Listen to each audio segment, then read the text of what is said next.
ನಮ್ಮ ದೇಶದ ವ್ಯವಸ್ಥೆಯಲ್ಲಿ ಸಾಕಷ್ಟು ಬದಲಾವಣೆಗಳಾಗಬೇಕು. ಅದಕ್ಕೆ ಮೊದಲಿಗೆ ಮತದಾನವನ್ನು ಖರೀದಿಸೋದಕ್ಕೆ ಮತ್ತು ಮಾರಾಟ ಮಾಡೋದಕ್ಕೆ ಕಡಿವಾಣ ಬೀಳಬೇಕು. ಮೋಜಿಗಾಗಿ, ಶೋಕಿಗಾಗಿ, ತಮ್ಮ ಅವ್ಯವಹಾರಗಳನ್ನು ಮರೆಮಾಚಿಕೊಳ್ಳೋದಕ್ಕಾಗಿ, ಇತರೆ ಸ್ವಾರ್ಥ ಸಾಧನೆಗಾಗಿ ಅವಕಾಶವಾದಿ ರಾಜಕಾರಣ ಮಾಡುವವರಿಗೆ ಮೊದಲಿಗೆ ಬಿಸಿ ಮುಟ್ಟಿಸಬೇಕು. ಬದ್ಧತೆಯಿಂದ, ಪ್ರಾಮಾಣಿಕತೆಯಿಂದ, ಇಚ್ಛಾಶಕ್ತಿಯಿಂದ ಸಮಾಜದ ಅಭಿವೃದ್ಧಿಗೆ ಪಾರದರ್ಶಕವಾಗಿ ದುಡಿಯುವ ನಾಯಕರನ್ನು ಜನ ಆಯ್ಕೆ ಮಾಡಿದಾಗ ಮಾತ್ರ ವ್ಯವಸ್ಥೆ ಬದಲಾಗಲಿದೆ. ಆ ನಿಟ್ಟಿನಲ್ಲಿ ಎಲ್ಲರೂ ಇದೀಗ ಯೋಚಿಸಬೇಕಾಗಿದೆ. ಇಲ್ಲದಿದ್ದರೆ ಯಾವುದು ಬದಲಾಗಲಾರದು. ಈ ಪಕ್ಷದ ಸರ್ಕಾರವಿದ್ದಾಗ ಆ ಪಕ್ಷದ ಅವ್ಯವಹಾರಗಳ ತನಿಖೆ ನಡೆಸುವುದು, ಆ ಪಕ್ಷದ ಸರ್ಕಾರವಿದ್ದಾಗ ಈ ಪಕ್ಷದ ಅವ್ಯವಹಾರಗಳ ತನಿಖೆ ನಡೆಯುತ್ತಿರುವುದು ಕಂಡಾಗ ವ್ಯವಸ್ಥೆ ಬದಲಾಗಲಾರದು ಎಂಬುದು ಸ್ಪಷ್ಟವಾಗ್ತಿದೆ.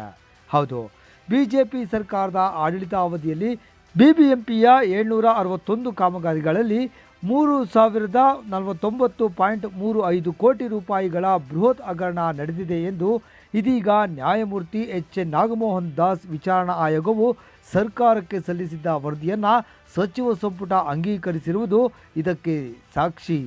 ನ್ಯಾಯಮೂರ್ತಿ ಎಚ್.ಎನ್. ನಾಗಮೋಹನ್ ದಾಸ್ ವಿಚಾರಣಾ ಆಯೋಗವು ಸರ್ಕಾರಕ್ಕೆ ಸಲ್ಲಿಸಿದ್ದ ವರದಿಯನ್ನು ಸಚಿವ ಸಂಪುಟ ಅಂಗೀಕರಿಸಿರುವುದು ಇದಕ್ಕೆ ಸಾಕ್ಷಿ ಎಂಬಂತೆ ಕಾಣ್ತಿದೆ. ಹಾಗೆಂದು ಅವ್ಯವಹಾರಗಳ ಬಗ್ಗೆ ಮತ್ತು ಭ್ರಷ್ಟಾಚಾರಗಳ ಬಗ್ಗೆ ಸರ್ಕಾರಗಳು ತನಿಖೆ ನಡೆಸಬಾರದು ಎಂದರ್ಥವಲ್ಲ.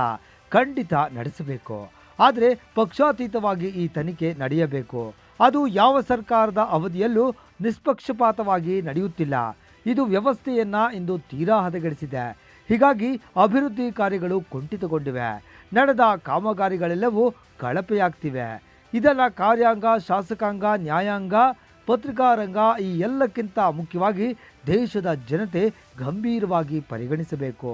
ಆ ಮೂಲಕ ವ್ಯವಸ್ಥೆಯನ್ನು ಬದಲಾಯಿಸುವ ಕಾರ್ಯ ಅತಿ ಜರೂರಾಗಿ ನಡೆಯಬೇಕು. ಮುಂದಿನ ಪೀಳಿಗೆ ನಿಟ್ಟುಸಿರು ಬಿಟ್ಟು ಬದುಕುವ ವಾತಾವರಣ ಸೃಷ್ಟಿಯಾಗಬೇಕು.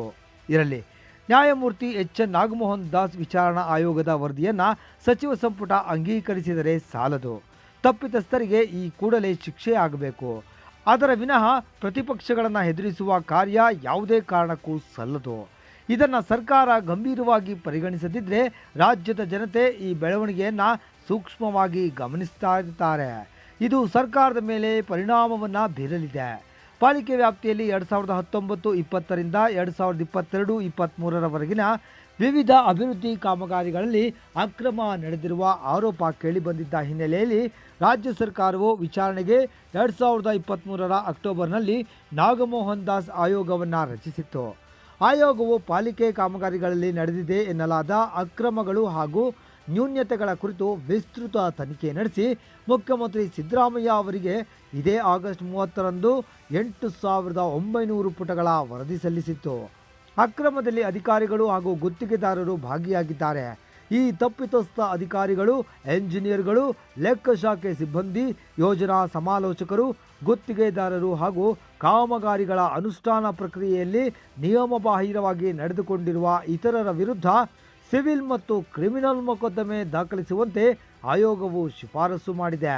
ಅಲ್ಲದೆ ಈ ಅಕ್ರಮಗಳಲ್ಲಿ ಭಾಗಿಯಾಗಿರುವ ಅಧಿಕಾರಿಗಳು, ಎಂಜಿನಿಯರ್ಗಳು ಹಾಗೂ ಲೆಕ್ಕ ಶಾಖೆ ಸಿಬ್ಬಂದಿಯು ಬೇರೆ ಇಲಾಖೆಗೆ ವರ್ಗಾವಣೆಯಾಗಿದ್ದರೆ ಅಥವಾ ಸೇವೆಯಿಂದ ನಿವೃತ್ತಿಯಾಗಿದ್ದರೆ ಅವರ ವಿರುದ್ಧವೂ ಶಿಸ್ತು ಕ್ರಮ ಜರುಗಿಸುವಂತೆ ಅಕ್ರಮಗಳ ಪೂರ್ವಾಪರ ತಪ್ಪಿತಸ್ಥರ ವಿರುದ್ಧ ಕಾನೂನು ಕ್ರಮಕ್ಕೆ ಶಿಫಾರಸ್ಸಿನ ಜೊತೆಗೆ ಅಕ್ರಮಗಳ ತಡೆಗೆ ಕೈಗೊಳ್ಳಬೇಕಿರುವ ಕ್ರಮಗಳ ಕುರಿತು ಸುಧಾರಣಾ ರೂಪದ ಸಲಹೆಗಳನ್ನು ಆಯೋಗವು ನೀಡಿದೆ.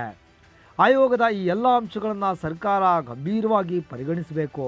ಮುಂದಿನ ದಿನಗಳಲ್ಲಿ ಯಾವುದೇ ಸರ್ಕಾರದ ಅಧಿಕಾರಾವಧಿಯಲ್ಲಿಯೂ ಇಂತಹ ಅವ್ಯವಹಾರಗಳು ನಡೆಯದಂತೆ ತಡೆಯಲು ಆಯೋಗದ ಈ ವರದಿ ಪ್ರಬಲಾಸ್ತ್ರ ಆಗಲಿದೆ.